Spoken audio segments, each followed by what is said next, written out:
We are moving past the halfway mark, and we are doing it in spectacularly frustrating fashion. If we make it through this thing, we will have accomplished something. All sort of glitches, internet outages, all sorts of weirdness going on. But today, coughing fits.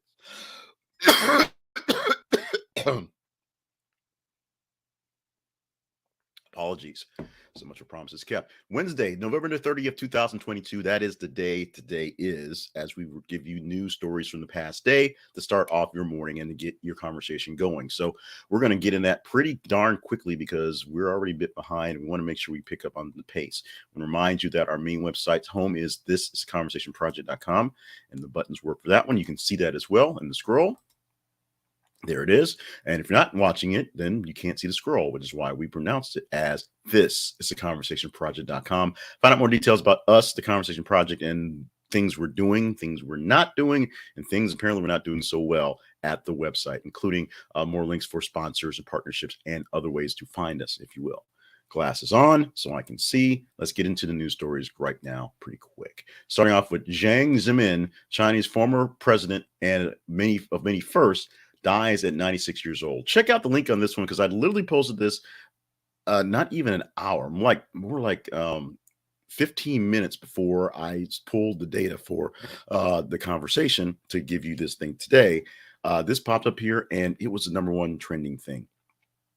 Most engaging thing out there, period, quickly. Now, it's not fast enough to make any real headlines and any real impact on the actual news that's going on in the morning because that stuff's going on. But this will be something that will be talked about as we'll have, I'm sure, something to complain about China going on. Right now, the biggest complaints about China is the zero COVID policies and the, we'll call them riots. There are protests going on, and the fact that they have protests fairly often, just not as widespread and as, I will say, random, if you will, going on right now. This will probably not be a spark of protest, but it will bring up a quick history lesson of things that China has done. This guy was able to be the first to do a lot of things, and we'll be talking about that more tomorrow. But literally, he popped up into the news feed this morning, and he was so large, so massive.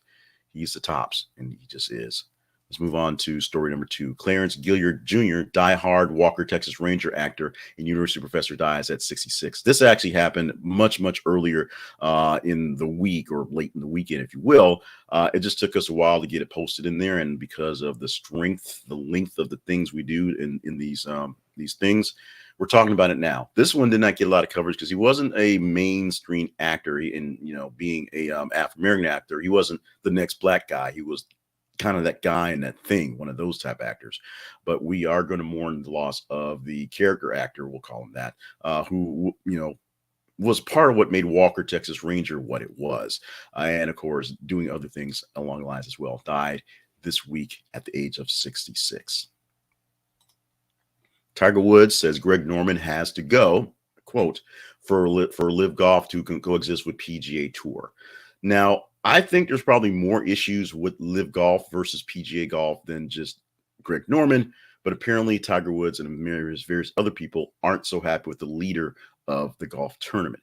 Now, yes, the LIV Golf tournament is backed by Saudi money and basically used to sports wash some of the atrocities that the Saudis do. But one of the biggest atrocities, apparently to most of the people who are still in PGA, is sort of the actions and reactions given by Greg Norman running the company. You can have your various fights on that as well.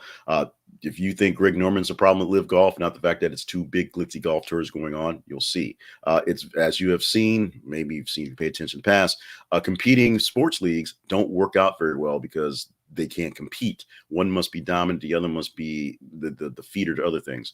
USFL did not work out. Why the NBA is the NBA and not the NBA and another league? Why the NFL, which was the AFL and NFL, merge into a major power, and everyone else is just playing in the spring so they can, get some extra time and get some people to see some stuff. It is what it is. We'll see what happens. There are various other lower tier tours in golf that play alongside the PGA, the Hooters Tour. Hooters sponsored a tour for people to play golf on because they could. But Hooters Tour knew they were not the PGA, and they were basically a feeder system for the PGA. LIV Golf is trying to snatch the players away and be a bigger league, be a global league, and be funded by lots of crazy Saudi money. We'll see. how the two will coexist and if Greg Norman will stick around. Oath Keepers leader Stewart Rhodes, found guilty of seditious conspiracy in January 6, 2021 attack. Now, Stewart Rhodes, I should be able to read much better, but seditious conspiracy is something that is kind of fresh because no one's been tried for this since the Civil War, literally taking over a government, which is what kind of happened when the South seceded from the Union, the North. They tried to get in the way of the way the government worked in the United States. They were soundly beaten and brought back in, and a lot of people charged with sedition. There were 4 people basically got tried yesterday. Only one, I believe, got tried with a seditious conspiracy. All were up for it. They all got plenty of things like trespassing and all those things like that. But the Oath Keepers leader is the only person found of seditious conspiracy, basically trying to overtake the government or not getting in the way of a conspiracy that is taking over the government by himself. We'll see what actual time we'll get for these things, but it's going to be interesting. This one, also a lot interesting.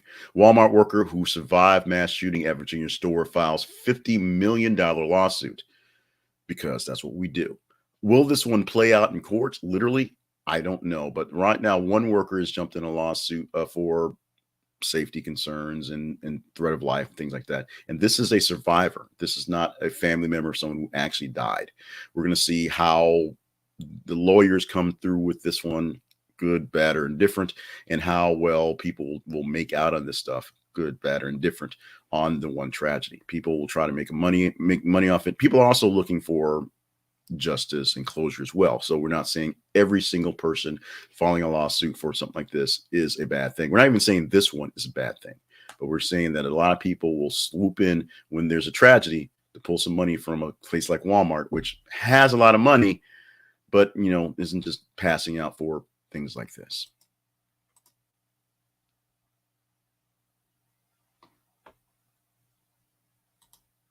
Leno crashes his Tesla into police car as he heads to performance after horror fire.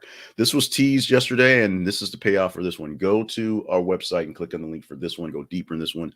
Essentially, Jay Leno, being a poor driver after having his incident, did crash his Tesla into a police car outside of the comedy venue where he was going to perform. Nothing serious happened. It wasn't like he was under the influence of anything, but it was kind of a serious thing happening in the situation. See more about the story and more about his recovery at our website and inside the comments here in the show. Kim Kardashian and Kanye West settled divorce. Kim will get $200,000 a month in child support. I'm not sure how Kanye is going to pay $200,000 in child support, but that's what the court has finally settled on, as Kim Kardashian is officially unkanyed, unyayed, if you will. And so the 2 kids together are going to get that money to take care of that. Do her 2 kids need $200,000 a month, $100K a month to be taken care of? I don't know. I don't determine these things. But because Kanye West is worth $1 billion, it seems like it's worth a good chunk of money. Does that money still exist? Just like crypto. I'm pretty sure it doesn't. But Kanye's job now, Ye's job now, is to figure out how to make some money because he's got to pay $200,000 a month for child support. The presidency only pays $200,000 a year. So, there's that he's running for. But we'll see how he's going to make his money and get this child support going forward. All I know about child support is that it never goes away. So no matter how long he doesn't pay it, he's going to owe it for forever. I don't know that because I'm paying child support. All I know about people with child support is if you don't pay it, it just stays there like student loans forever. And BlockFi sues a Bankman-Fried company, not him exactly, to recover Robinhood shares. BlockFi was one of the exchanges that basically handle crypto, handle investments. And in terms of a lot of little weird things, they turned over and lost a lot of shares in Robinhood based on the fact that Robinhood went into the securities business for trading crypto. But they lost some shares in that market. BlockFi wants those hard shares of Robinhood back. They're suing a Bankman-Fried company who basically brokered the deal to make that happen. I'm not sure what it's worth, but we're going to see going forward how it plays out. teasing this one right here, happening late overnight, and we'll see what the repercussions will come for this. U.S. Senate passes same-sex marriage and protection bill. That's the Senate. They actually came together for a version of the bill they've been working on for a couple of weeks, and now must go to the House for some sort of other bill or consolidation to become a law to be signed in by the president if it comes together. But one half of our bicameral House, one half of our cameral government in the Congress for the legislature's part has push this forward ahead. Will this be a big deal? Will it happen? Will it fall apart? We can see and we can talk about it. And talking about it is very simple. Go to our website. This is theconversationproject.com. Find links to chat it up there, or follow us on our feeds where you really can get into the discussion. Facebook.com/This Is a Conversation Project and Twitter.com/TH_conversation. When you go to those feeds on those sites, you'll see a news story posting every 50 minutes or so that we're posting headlines that you want you to read into so you know what's going on. You see what's going on and then you engage in it. You help other people see it. You like it yourself. You love it yourself. You hate it yourself. You share it with other people so it gets more engagement. And the more engagement the story gets, better chance of it showing up in this video or audio program, and no matter how you get the download tomorrow for Thursday.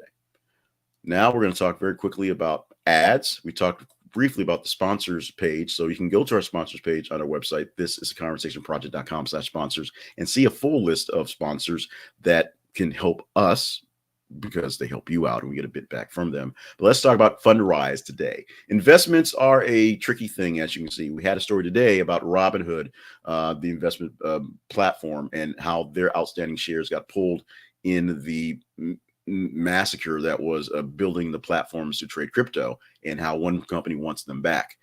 One fund, one investment platform, one thing made me money this year, and that was Fundrise. I began Fundrise at the beginning of January, just independently, and then within a few weeks, I joined their affiliate program. And I can say, as we are 11 months, almost 12 months into this year, this is the only thing that's been positive. I can't say it's made me tons and tons of money, but it's the only investment that has been positive all year long. Your mileage may vary at this state of the game, but you want to check it out and see what goes on. You buy shares into Fundrise, just like you buy shares into a fund, shares in another project, and those shares go to fund other projects, buying properties, selling properties, renting properties, done by the Fundrise people. You get, for right now, if you sign up right now, you'll get for first 30 days, no advisory fees. A fee is taken out of what you invest in to pay the folks. No advisory fees for the first 30 days. You also get extra shares based on what you put into it. Check it out at Fundrise, or directly for us for our affiliate link. This is a conversationproject.com/Fundrise. This is a conversationproject.com/FUNDRISC, and get in for, as they say there in a little sticker, which you can see, the future of real estate investing. This is the only investments I put in all the year that's been positive. Hasn't been grandly positive, but lost no money this year. Now, let me put this back in perspective. All investments can lose money, and some fairly easily lose money. Most of them do not actually pay off. But over time, and of course, as you spread them over, you will make more money than you lose money. That's how it works out. Fundrise can lose you money at some point in time. It may probably tank at the beginning of 2023, to be honest. But for right now, I'm speaking positive praise for it, specifically because it literally lost me no money this year. Didn't gain as much as I'd like, but it lost nothing in the calendar year. This is Conversation Project, is our home again, where you can find more details about the Conversation Project, links to the sponsorships page, links to our partnerships page where you can help and partner up directly with us, and links to all the ways you can find us on the internet, TikTok, on the podcast, on Yahoo. Yeah, we're on Yahoo too. It's a long story, but you can figure it out by going to the Conversation Project website. I say, by going to the Conversation Project website at thisisaconversationproject.com. Let's get into things today, and we're blinding speed through things, even though we started a little late. November 30th birthday's today, rocking the cradle of love with Billy Idol, turning 67 years old today. It doesn't seem like he is that young, if you will, because the 80s was so long ago, but he's only in his 60s and he's still rocking and still doing concerts. And if he comes through near here sometime, I'm probably going to grab somebody. We're going to see Billy Idol because I love that guy.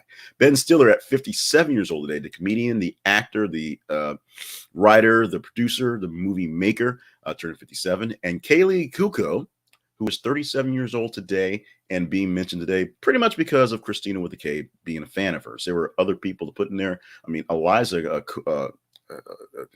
Kujbart had her day in the sun today.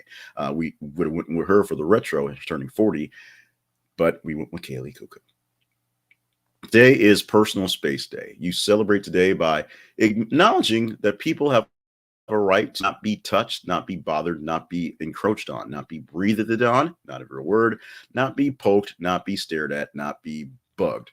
So enjoy your personal space and celebrate your freedom for personal space and tell people to, hey, back the hell off me. It's Personal Space Day. And if they say, what the hell is that? You say, go to the internet. It's on the internet. Trust me. It's on the internet. Trust me. It's Personal Space Day. We also want to read two things. Yeah, we know we're overboard, but we end up being early, so that's a good thing. But two things that you might not have heard, and they're both based on time and technologies, if you will, that have passed or are passing us now. That makes no sense. Saturday, December the 3rd, will mark the 30th anniversary of the first text message being sent. Neil Papworth, a 22-year-old test engineer for a company called Sema Group, was sent the first text message to a mobile phone on December 3rd, 1992. From his personal computer to the Vodafone network to the phone of Richard Jarvis, and the text message received read, "Merry Christmas." Very first text message sent out this past weekend, this upcoming weekend, and it was a Christmas text. Congratulations. Also, the multi-billion-dollar video game industry began 50 years ago this week with the table tennis in black and white. The classic video game Pong, one of the first to reach mainstream popularity, was released on November 29th. That was yesterday, 1972. It was not the first commercial coin-operated video game. That accolade belongs to Computer Space, something I don't remember. Of course, it came out before I was born, so that's part of it. But it was one of the first to really take off with the paying public, spawning a host of imitators. Pong was highly imitated because it was a very simple game. My version of Pong played was basically on the Atari system because, by that time, various other games were taking over arcades and pizza parlors and things like that. But this week, the birth of the text message at 30 and the birth of Pong at 50. Congratulations, you old dolls, you guys. This is it for today. This has been Things You Might Have Heard for Wednesday, November 30th, 2022. Thank you for being with us for the ride and all the chaos that it took us to get through. Hopefully, I have a fairly decent signal. If you can't see me, you can hear me fairly good. And if you're not seeing me because you have the podcast, then all should work out well. Make sure you stop by our feeds on Facebook and Twitter, facebook.com/this is the conversation project and twitter.com/th_conversation. So you're voting up the stories and we know what to talk about come tomorrow. And we'll do that come tomorrow. Make sure you are staying hydrated, staying limber, and staying on task. So you're here tomorrow and the next day and the next day for the great things you're going to do.